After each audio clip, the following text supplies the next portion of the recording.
All right, what's going on everyone? Welcome back to the channel. It's been about 4 to 5 years since I first opened my Capital One Venture Rewards travel credit card. And I want to say it's a little special to me because it's the first credit card that I got that actually had an annual fee. Before that, my first two credit cards were the Bank of America Standard Rewards credit card and then the Discover It, which is the pretty classic. Everybody in college has a Discover It to maximize on those benefits. But then stepping into the realm of travel rewards credit cards and really the comprehensive benefits that it offers, especially if you travel a lot, the Capital One Venture Rewards was the first one that I got. And for the few years afterwards, I actually pretty much exclusively used my Capital One Venture Rewards card for pretty much all of my purchases, and I'll explain why. In this video, I want to go over with you guys what the key benefits are of having the Venture Rewards card, as well as now today in 2022 with the advent of the Venture X Rewards credit card from Capital One, whether or not it's worth it to have the Capital One Venture Rewards card and the differences between the two, as well as whether or not it might be in your best interest to get the Venture Rewards if you want to save a little bit on the annual fee. I want to start off by talking about the fact that Capital One has probably the most straightforward points platform. In addition, the list of total benefits is a lot shorter, so it's actually a lot easier to maximize your benefits than it would be, let's say, if you had an Amex Plat, because there's so many different things that you pretty much need to do in order to make up for the $700 annual fee. Whereas with Capital One, especially with the Venture Rewards credit card, very straightforward, easy to maximize those benefits. So the standard welcome offer right now for the Capital One Venture Rewards card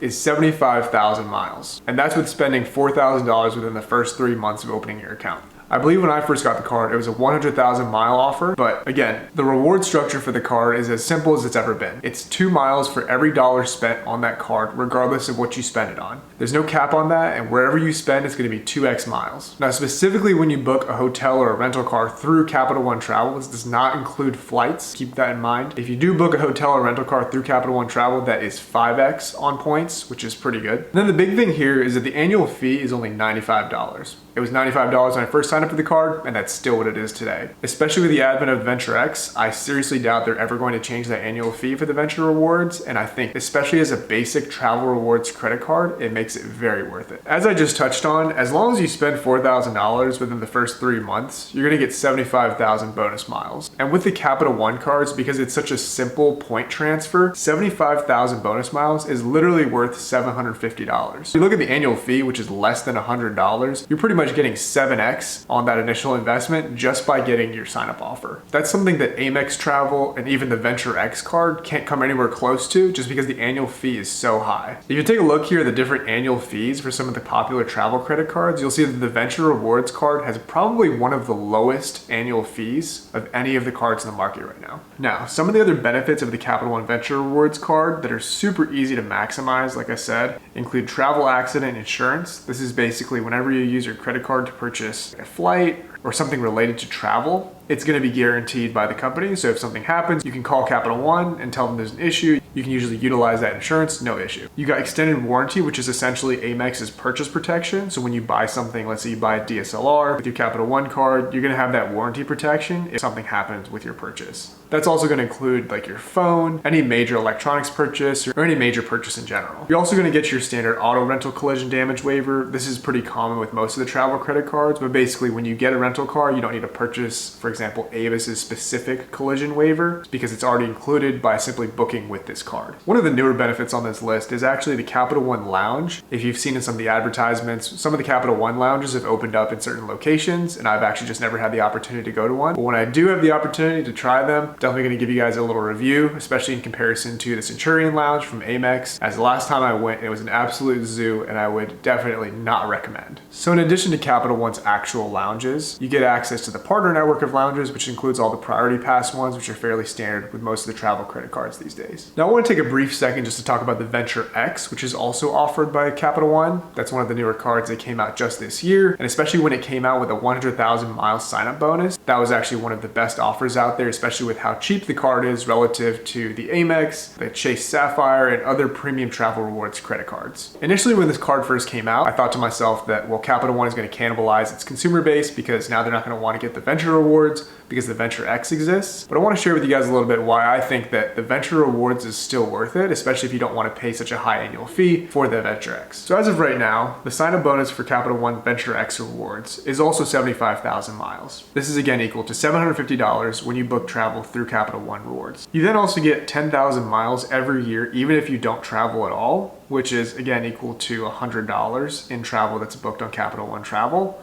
Then you've got here this annual travel credit for up to $300 back as statement credits for any travel that's booked through Capital One.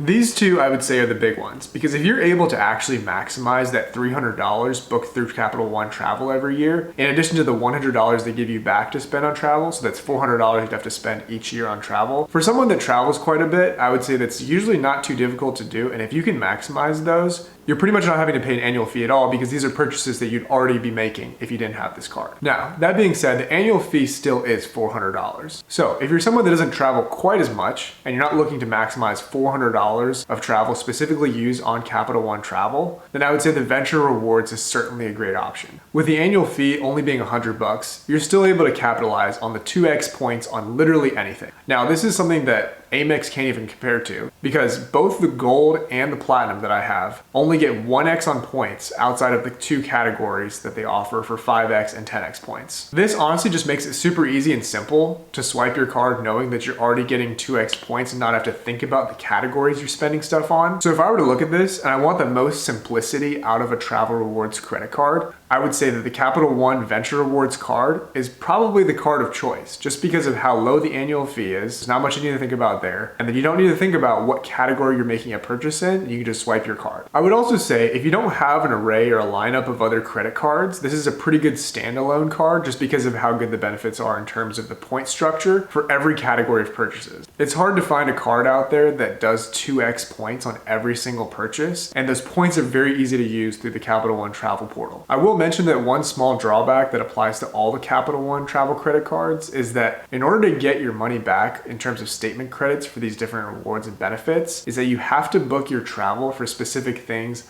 through Capital One's travel portal. And so while there's no issue doing this because they actually guarantee their prices on their website, if you prefer to book your things through the airline directly or on Expedia or something else on a different platform, it's just gonna be a little bit of an extra step you have to take in order to maximize your benefits by booking through Capital One Travel. The last thing I'll mention is that to me, Capital One is a much more innovative company than American Express or Visa, Chase, any of the other big credit card issuers. The reason being is that it's a much younger company, and I would consider it more of a fintech company almost than just financial services. Capital One seems to be doing a lot more innovation in terms of the products they offer, the terms of offerings they have in different spaces, and trying new things in terms of breaking into spaces that they're not already in. I wouldn't be surprised to see Capital One come up with a new credit card, whether it's a travel rewards credit card or even a more comprehensive credit card for better rewards in the future. Just because of the company's structure and the way they do business, I think we can expect good things to come in the future. So hopefully this video helped you guys out a little bit if you're debating between getting a Capital One Venture Rewards card and the Venture X, or if you're just thinking about getting a Capital One Venture card, just because there's not a lot of information about it anymore, just because the Venture X exists, and it's one of the older credit cards in terms of the basic travel rewards cards. But again, I do think it's very simple, easy to use, and has a low annual fee.